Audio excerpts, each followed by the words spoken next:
Hi everyone, today we will talk about how to fix or how to solve Facebook ATP problem 2023. To know how to fix or how to solve Facebook ATP problem 2023, you should just go to settings like this. You will click.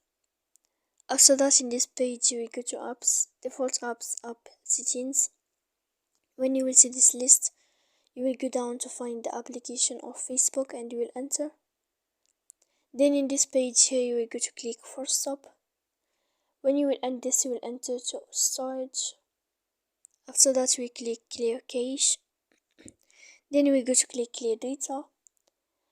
And when you will end all this stuff here, as you see, you can turn off your Wi-Fi. So please don't forget to support us by like and subscribe.